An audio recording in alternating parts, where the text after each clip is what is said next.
Día 124.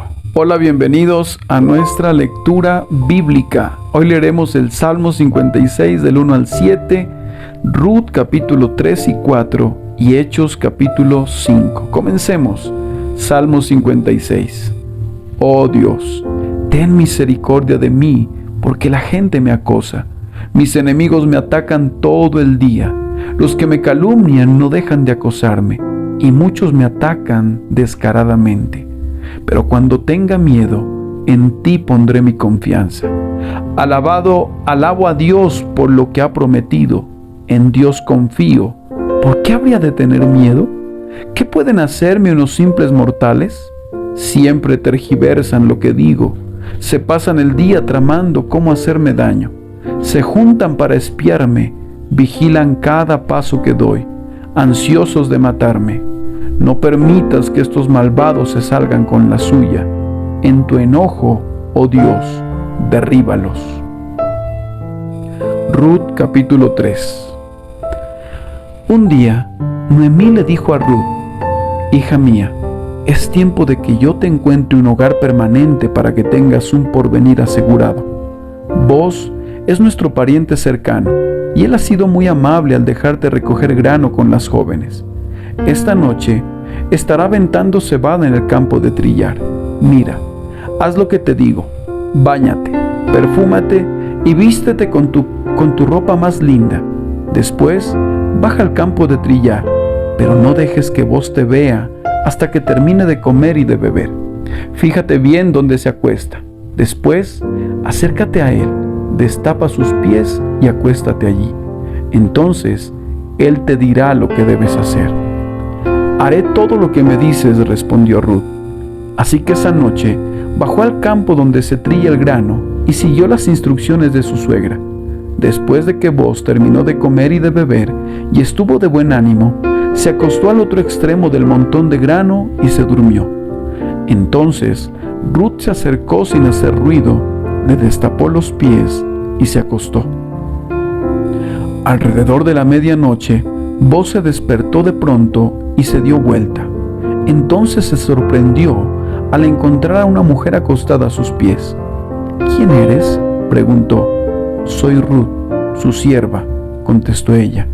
Extienda sobre mí el borde de su manto, ya que usted es el redentor de mi familia. El Señor te bendiga, hija mía, exclamó Boz. Muestras aún más lealtad familiar ahora que antes, pues no has ido tras algún hombre más joven, sea rico o pobre. Ahora, hija mía, no te preocupes por nada. Yo haré lo que sea necesario, porque todo el pueblo sabe que eres una mujer virtuosa. Pero aunque es cierto que yo soy uno de los redentores de tu familia, hay un pariente más cercano que yo. Quédate aquí esta noche y por la mañana hablaré con él. Si está dispuesto a redimirte, muy bien, que se case contigo. Pero si no está dispuesto a hacerlo, entonces, tan cierto como que el Señor vive, yo mismo te redimiré. Ahora, acuéstate aquí hasta la mañana. Entonces, Ruth se acostó a los pies de Boz hasta la mañana, pero ella se levantó muy temprano, antes de que hubiera suficiente luz para que una persona pudiera reconocer a otra, pues Boz había dicho: nadie debe saber que estuvo una mujer aquí en el campo de trillar. Luego, Boz le dijo: trae tu manto y extiéndelo. Entonces, él midió 6 medidas de cebada sobre el manto y lo colocó sobre las espaldas de ella. Después él regresó al pueblo. Cuando Ruth volvió a donde estaba su suegra, Noemí le preguntó: ¿qué sucedió, hija mía? Ruth le contestó a Noemí todo lo que Boz había hecho por ella, y agregó: me dio estas 6 medidas de cebada y dijo: no vuelvas a tu suegra con las manos vacías. Entonces Noemí le dijo: ten paciencia, hija mía, hasta que sepamos lo que pasa. El hombre no descansará hasta dejar resuelto el asunto hoy mismo. Ruth capítulo 4. Boz fue a la puerta de la ciudad y allí se sentó. En ese momento pasó por ese lugar el redentor de la familia que Boz había mencionado, así que lo llamó: amigo, ven, siéntate aquí. quiero hablar contigo». Así que se sentaron juntos. Enseguida Booz llamó a 10 líderes del pueblo y les pidió que se sentaran allí como testigos. Entonces Booz le dijo al redentor de la familia: «Tú conoces a Noemí, la que volvió de Moab. Está por vender el terreno que pertenecía a Elimelec, nuestro pariente. Pensé que yo debía hablar contigo para que pudieras redimir la tierra si deseas hacerlo. Si quieres la tierra, entonces cómprala ahora en presencia de estos testigos, pero si no quieres la tierra, házmelo saber ahora mismo, porque después de ti soy el pariente más cercano para redimirla». El hombre respondió: «Muy bien, yo la redimo». Entonces le dijo Booz: «Por supuesto, al comprar tú la tierra de Noemí, estás obligado a casarte con Ruth, la viuda moabita. De esta manera, ella podrá tener hijos que lleven el nombre de su esposo y así conservar la tierra para su familia». «Entonces, no puedo redimir la tierra», respondió el pariente redentor, «porque esto pondría en peligro mi propia herencia. Redime tú la tierra, yo no lo puedo hacer». En esos días, era costumbre en Israel que cualquiera que transfiriera un derecho de compra se quitara la sandalia y se la entregara a la otra parte. Esto hacía válida la transacción de una manera pública. Entonces, el otro redentor de la familia se quitó la sandalia mientras le decía a Booz: «Compra tú la tierra». Entonces Booz les dijo a los ancianos y a la gente que estaba alrededor: «Ustedes son testigos de que hoy le compré a Noemí toda la propiedad de Elimelec, Kelión y Mahlón. Además, junto con la tierra, adquirí a Ruth, la viuda moabita de Maglón, para que sea mi esposa. De este modo, ella podrá tener un hijo para que el nombre de la familia de su difunto esposo continúe y herede aquí, en su pueblo natal, la propiedad de su familia. Hoy todos ustedes son testigos». Entonces, los ancianos y toda la gente que estaba en la puerta respondieron: «Somos testigos. Que el Señor haga que esta mujer que va a ser parte de tu hogar sea como Raquel y Lea, de quienes descendió toda la nación de Israel. Que prosperes en Efrata y que seas famoso en Belén.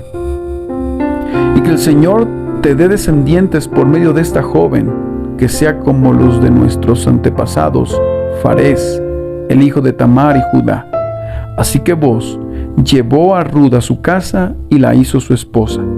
Cuando se acostó con ella, el Señor permitió que quedara embarazada y diera a luz un hijo. Entonces las mujeres del pueblo le dijeron a Noemí: «Alabado sea el Señor que te ha dado ahora un redentor para tu familia. Que este niño sea famoso en Israel. Que Él restaure tu juventud y te cuide en tu vejez, pues es el hijo de tu nuera que te ama y que te ha tratado mejor que 7 hijos».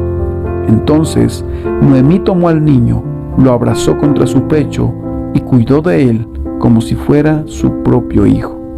Las vecinas decían: «Por fin ahora Noemí tiene nuevamente un hijo», y le pusieron por nombre Obed. Él llegó a ser el padre de Isaí y abuelo de David. Este es el registro genealógico de su antepasado Fares. Fares fue el padre de Esrón. Esrón fue el padre de Ram. Ram fue el padre de Aminadab. Aminadab fue el padre de Naasón. Naasón fue el padre de Salmón. Salmón fue el padre de Booz. Booz fue el padre de Obed. Obed fue el padre de Isaí. Isaí fue el padre de David. Hechos capítulo 5. Había cierto hombre llamado Ananías, quien junto con su esposa Safira vendió una propiedad. Y llevó solo una parte del dinero a los apóstoles, pero afirmó que era la suma total de la venta. Con el consentimiento de su esposa, se quedó con el resto. Entonces Pedro le dijo: «Ananías, ¿por qué has permitido que Satanás llenara tu corazón? Le mentiste al Espíritu Santo y te quedaste con una parte del dinero.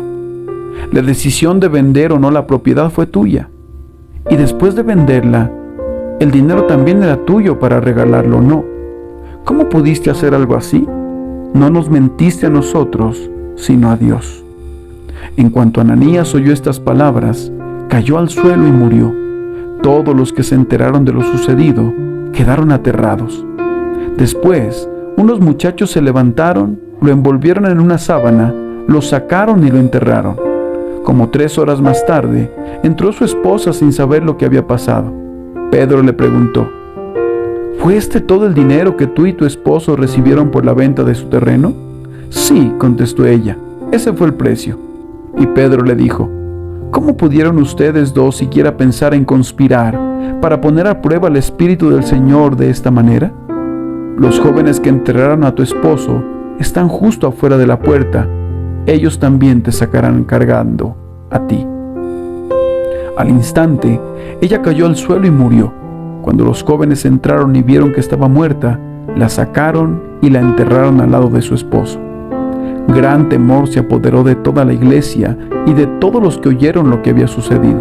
Los apóstoles hacían muchas señales milagrosas y maravillas entre la gente, y todos los creyentes se reunían con frecuencia en el templo, en el área conocida como el Pórtico de Salomón. Pero nadie más se atrevía a unirse a ellos, aunque toda la gente los tenía en alta estima. Sin embargo, cada vez más personas, multitudes de hombres y mujeres, creían y se acercaban al Señor. Como resultado del trabajo de los apóstoles, la gente sacaba a los enfermos a las calles en camas y camillas para que la sombra de Pedro cayera sobre algunos de ellos cuando él pasaba. Multitudes llegaban desde las aldeas que rodeaban a Jerusalén y llevaban a sus enfermos y a los que estaban poseídos por espíritus malignos, y todos eran sanos. El sumo sacerdote y sus funcionarios, que eran saduceos, se llenaron de envidia.